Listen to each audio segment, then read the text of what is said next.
Oke, salam dan salam sejahtera, dan saya nak ulas sedikit ya kenyataan yang dikeluarkan melalui ceramah oleh Dayang Ku Intan ya, yang mana beliau menyatakan bahawa selepas dapat kuasa PH sekat rakyat bersuara.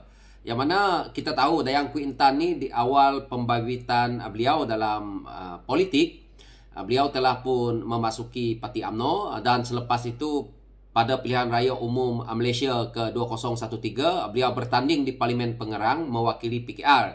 Selepas Pakatan Rakyat dibubarkan pada 2015 ya, beliau undur diri dari politik dan keluar dari PKR pada tahun 2018. Walau bagaimanapun beliau telah menyertai Parti PAS sejak tahun 2023 ini.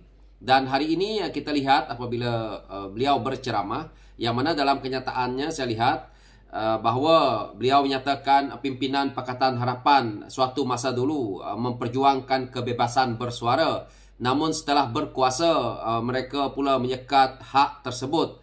Kalau dulu kita kata kerajaan sekat rakyat hendak bercakap sikit saja ditangkap.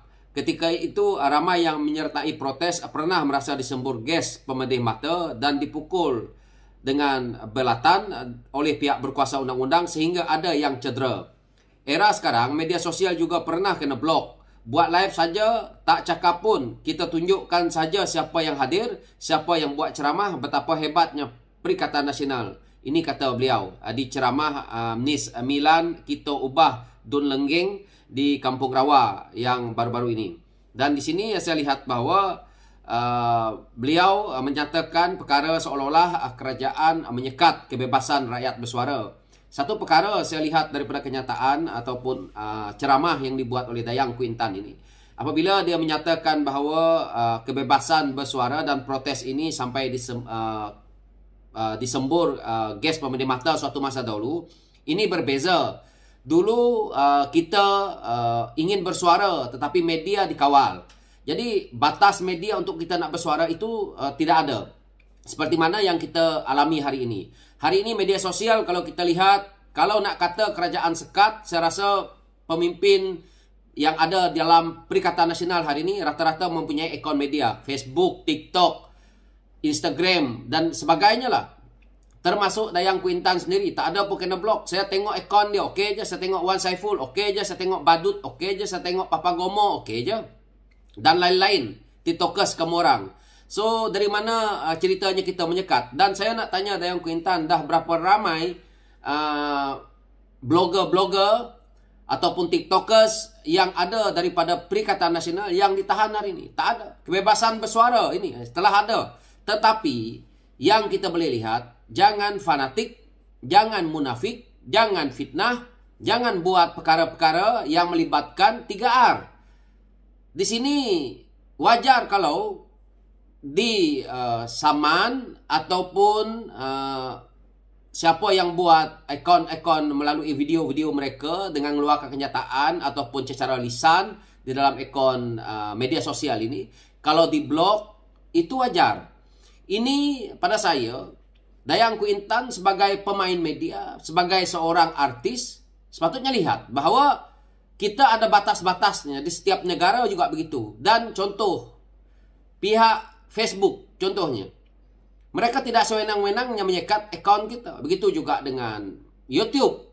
Begitu juga dengan Instagram ataupun TikTok yang hari ini begitu trending. Saya membuka media-media sosial ini setiap hari. Dan saya melihat bahawa banyak fitnah-fitnah ataupun kempen-kempen politik yang ada di situ. Begitu juga daripada Perikatan Nasional. Jadi dia kata media sosial kena blok dan sebagainya. Ini pada saya tak payah cakap lah. Dayang Ku Intan satu, saya nak beritahu, kalau kamu nak ke politik ini untuk kepentingan kamu sendiri, maka sebab itu kamu lompat sana lompat sini. Pendirian kamu sendiri tak ada. Daripada UMNO lompat PKR, daripada PKR kamu lompat kepada PAS. Lepas ini kamu nak lompat ke mana lagi? Lompat ke dalam lombong lah.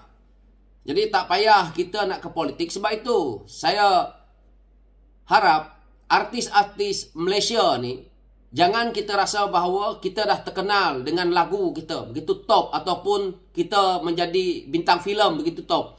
Jangan ingat ya, pergi ke politik ini sama kamu nak dapat view kamu sewaktu kamu jadi artis. Dia tidak sama sekali. Beza. Jadi begitu juga dengan Dayang Intan. Jangan kamu pikir kamu sebagai artis dan kamu rasa kamu ada pengaruh. Itu tidak.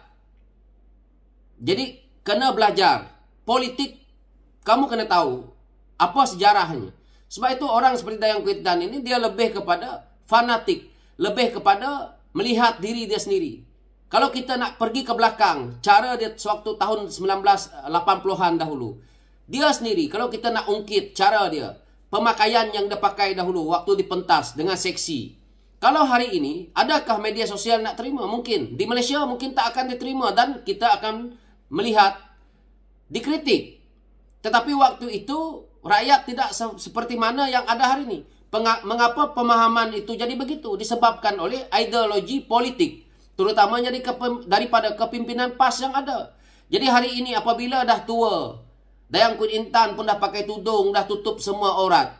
Maka kamu nak bercerita macam-macam. Hari ini kamu nak cerita tentang media sosial. Saya tengok, dia buat rumah, dia buka tayar dan sebagainya. Tak ada masalah pun kalau media sosial kamu tidak kepada benda-benda yang salah.